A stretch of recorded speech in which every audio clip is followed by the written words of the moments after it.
Perkenalkan, nama saya Anjeli. Saya dari kelompok 8. Saya akan membacakan materi kami dari kelompok 8. Analisis instrumen penilaian.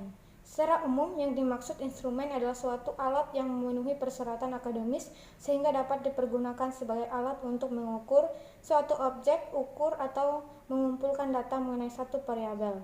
Dalam bidang penelitian, instrumen diartikan sebagai alat untuk mengumpulkan data mengenai variabel-variabel penelitian untuk kebutuhan penelitian.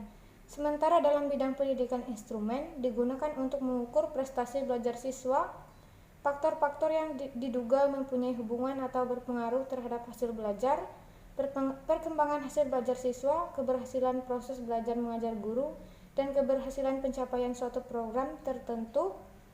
Sedangkan menurut Kemendikbud nomor 104 tahun 2014, instrumen penilaian adalah alat yang digunakan untuk menilai capaian pembelajaran peserta didik, misalnya tes dan skala pengertian lainnya. Menjelaskan bahwa instrumen adalah alat ukur yang digunakan untuk mengumpulkan data, dapat berupa tes atau non-tes. Analisis rasional. Arti rasional adalah suatu konsep yang sifatnya normatif yang merujuk pada keselarasan antara keyakinan seseorang dengan alasan orang tersebut untuk yakin atau tindakan seseorang dengan alasannya untuk melakukan tindakan tersebut. Secara etimologi, istilah rasional berasal dari bahasa Yunani kuno, yaitu rasio yang artinya kemampuan kognitif untuk memilih antara yang benar dan salah dari yang ada dan dalam kenyataan. Untuk slide selanjutnya, agar lebih memahami pengertian rasional, berikut ini beberapa penjelasan singkatnya. Yang pertama, rasionalitas adalah suatu tendensi yang dilakukan untuk memenuhi rencana dalam rentang waktu tertentu.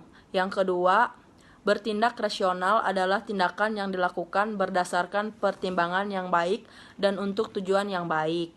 Dan yang ketiga, memiliki kerangka berpikir tentang hal apa yang diinginkan dilakukan agar tidak salah dalam bertindak.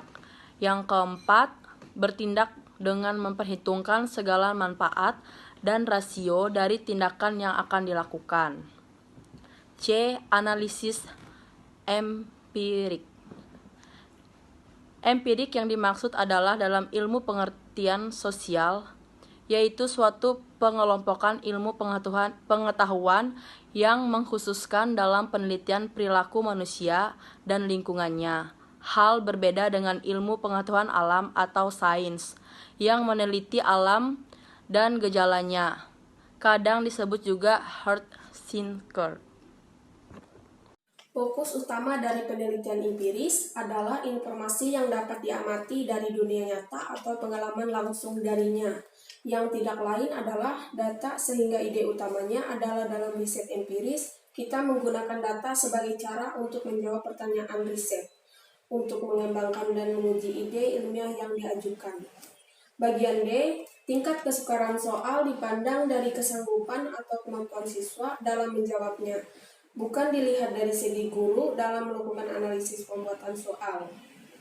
Ada beberapa dasar pertimbangan dalam menentukan proporsi jumlah soal, kategori mudah, sedang, dan sukar. Pertimbangan pertama adalah adanya keseimbangan, yakni jumlah soal sama untuk ketiga kategori tersebut.